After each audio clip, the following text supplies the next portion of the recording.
will continue every year after that for about, I think about 5 more years or so, 5 or 6 more years, until we update all of our AP courses. So we want to make sure that these AP courses cover a lot of material, not as much as they have in the past, but go in depth. We really want teachers to spend some time on those critical areas that our universities have said our students need to know these areas of biology or these areas of chemistry. They need to have a good mastery of those subjects, and the teachers are going to teach that more in the classroom. So that's a little bit about the AP revisions that is going to come through. And we're working with our districts to make that happen. The last one I'll show here, just in terms of slides, is just how we do a lot of research. The College Board has a huge research department that we spend. We do a lot of internal research, and then we also ask a lot of external people to evaluate our programs. And so this just shows in terms of students being successful in college, and success is defined by at least a B average in college. And so looking at the different components, a 1-point correlation is exact, meaning they match exactly. So the closer that you can get to 1, the better. So if we look down here at just the high school GPA and just the SAT score, they're almost the same. But if you put the SAT score and the high school GPA together, it's a much better predictor of how that student's going to do in college. And so again, it's not just about that SAT score, but it's also how the student does in their high school setting. Something I want to show you before I take some questions. A lot of times students always think about the classes they take, activities they take, essays they have to write. So they always think about that for admissions, but they forget that a lot of times some universities are going to ask for a letter of recommendation. And that letter of recommendation, a counselor or teacher is going to have to advocate for that student. And I always show my parents, my 9th grade parents, when I used to work at a high school, this form. You guys may be familiar with the Common Application. The Common Application is an application used to apply to a variety of private schools across the country.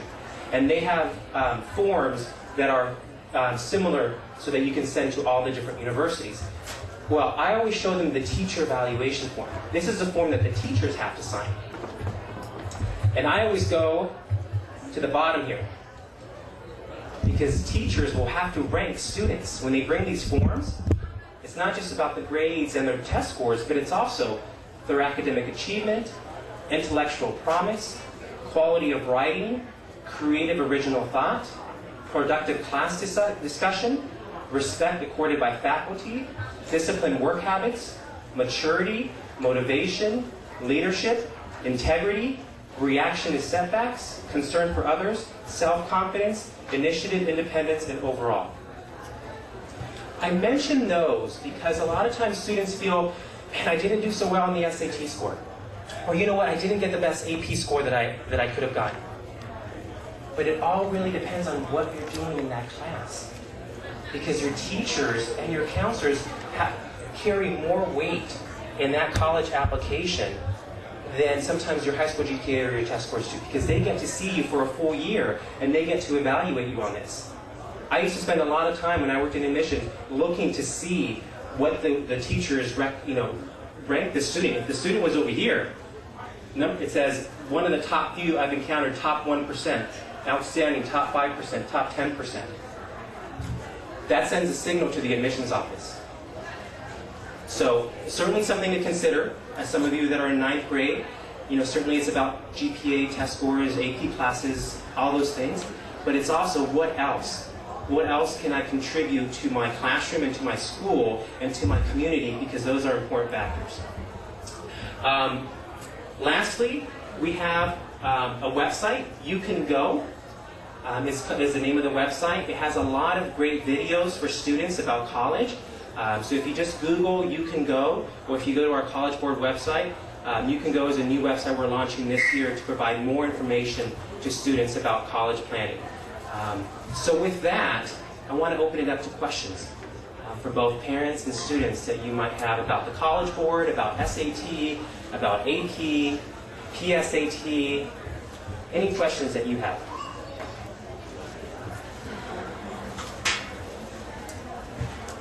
Yeah, yes?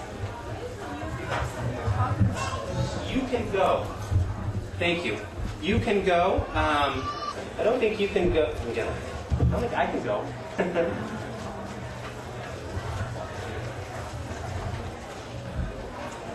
So if you just Google "you can go," this is a new student website. And it gives profiles of various students from various backgrounds, and it tells them through video how the student got to college, what steps they took, what scholarships they applied for, where they went to school, the challenges that they faced, everything. So it tells their stories. And then students can go on and start looking at different colleges in a very easy way, and then keep that information in their College Board account. So you can go as that website. Other questions you have? Yes.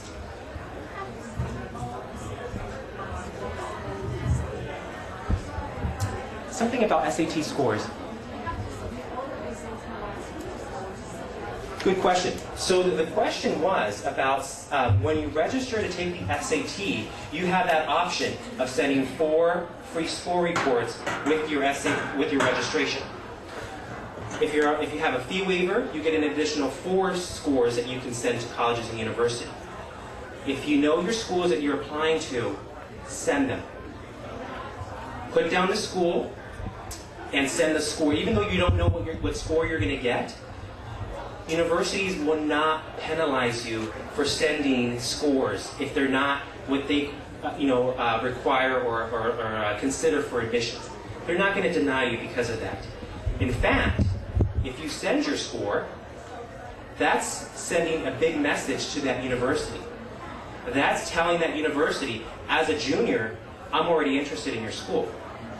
Because that university gets your score, and so you may, in return, start getting information about that university.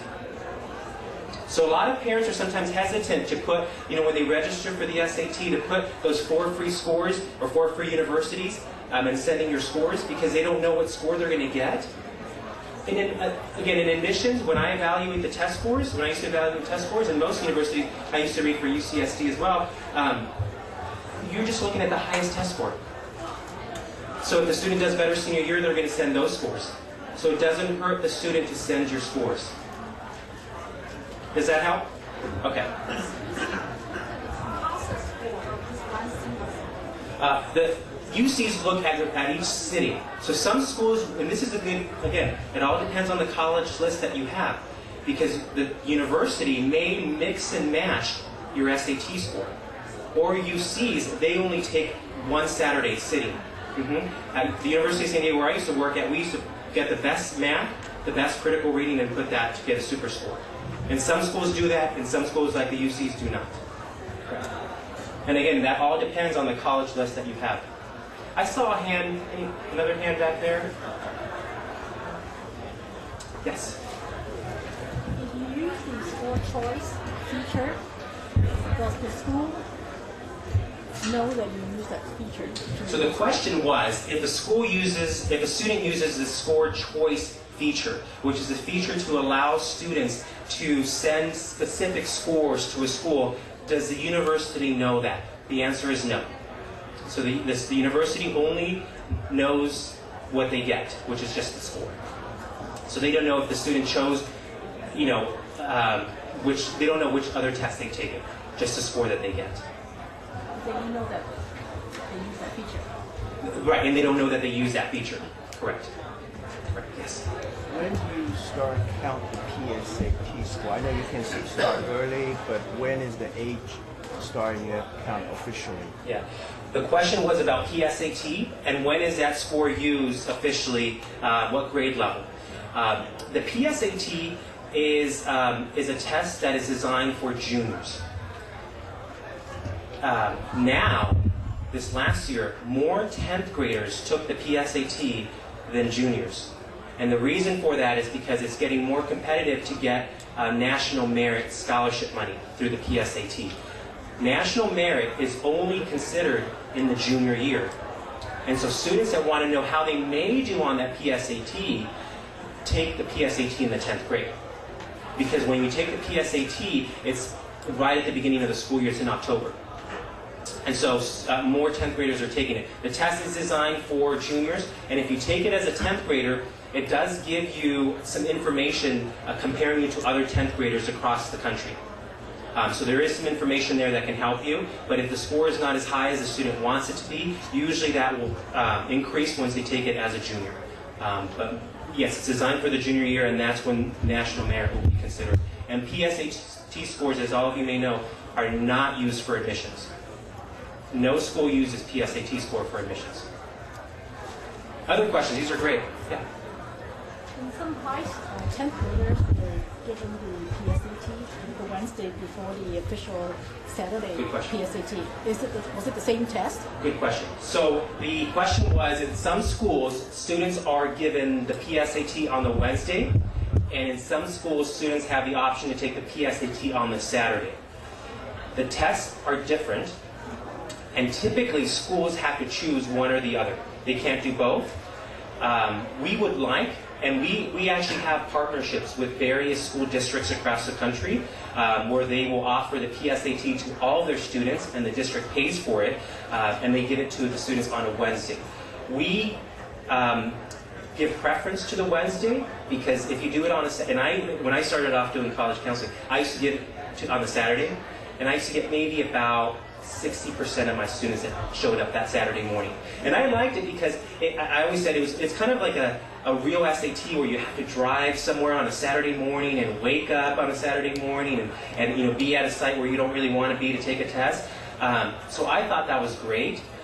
But when I started giving it on a Wednesday, I could easily get 100%, and I did get 100% of my students taking the PSAT. So some schools have that option. They can give it on the on the Saturday, or they can give it on the Wednesday, but they are two different tests. Mm-hmm. Did you have a no? Okay, all right.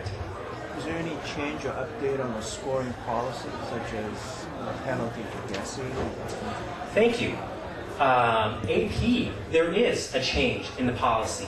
AP, you do not get points marked off for guessing. So when you're taking your AP exams this year, there are no penalty points for guessing. And then the next question people always ask, when's that going to happen for the SAT? Because there still is a penalty for the SAT, but that's not something that they are doing at this time, just for the AP. So thank you. Yes. The other thing with AP exams is that the schedule is a little bit different this year. At my booth, I have it's also online, but the AP tests are going to be given starting the second week in May. Usually it's the first week and the second week, but this time around it's going to be the second week and the third week in May. Something a little bit different if you're trying to plan schedules and all that. And I know some schools are getting out earlier now, even earlier in like late May or early June, so that might be something to consider. Yes? The question was, are you penalized for guessing on the PSAT? And the answer is yes. So for every wrong answer that you get on the PSAT and SAT, it's a quarter of a point. Quarter of a point marked off. For every question that you omit, that you do not answer, it's 0 points. And so for every question you get right, it's a point. And so the idea there is to make sure that you guess correctly. And that's why that PSAT score report that I showed you is so powerful, because it tells you, where did I guess? It tells you which ones you omitted. It tells you which ones were the easy questions, the hard questions. You should be getting all the easy ones right. And then you can see towards the end of the test, did I just start guessing, or did I just leave all those blank? And so that PSAT is a very powerful tool to help you prepare, not only in the testing skills, but also the content, the skills, the subject areas that you need to prepare for. All right, I'll take two more questions. Two more questions that you have about any of our programs.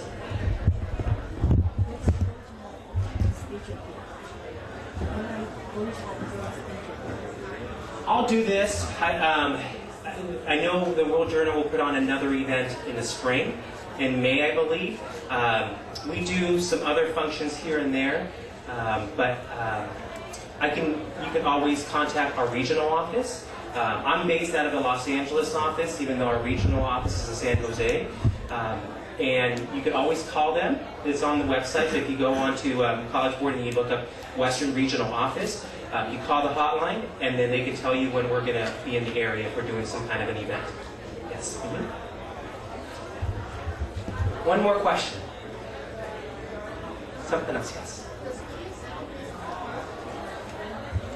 Here. Based on a curve? No. Yeah. PSAT is not based on a curve.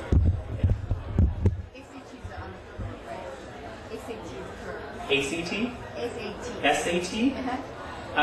SAT is the one that's based on more on a curve is, and not really I don't want to use the word curve, is AP. Because what happens with the AP, because the AP, I don't know how many of you know how AP test scores are scored. Do you know how AP test scores are scored? Okay, some of the students may know because your teachers may have explained it to you. And that is where the AP teachers come together and university professors come together and look at the student answers and then create a rubric to see where our students should score a 5, 4, 3, 2, 1. And so that's more of a curve in a sense, but not so much a curve. AP, not SAT. So I want to thank you. The last thing that I will mention about AP, because I know that's something that was a challenge for me in high school to go through my AP classes. Some of them came easy, some of them didn't come so easy. But I would keep looking at the website and keep talking to your AP teachers. Again, our AP program is doing some amazing stuff. One of the things that I think I could share with you, but that they're going to pilot across the country are videos of AP teachers teaching various AP subjects, especially some of those more difficult subjects, like specific areas, and having various videos online for not only teachers but also for students. So that if your teacher needs to move along and you don't really get that, or another student doesn't get that, they can send them to our AP website and they can have additional instruction from other teachers across the country. So they're doing some really neat things with AP. So I would continue kind of looking at the website, and as you take the different AP tests, keep talking to your AP teachers, because we're going to communicate all of those changes through AP teachers. So again, I want to thank you for being here today. I think there's a lot. I always saw it in the faces of my parents and my students, how much stress there was in going through this process. But I think if you can get those basic information, and especially if you start to talk to different universities, that college list, if you have a solid college list with a variety of schools, public, private, small, large, liberal, rural, urban schools, if you know your list, it's going to help you so much more to know what exactly you need to do to prepare for admissions. So I wish you the best of luck, and thank you for being here.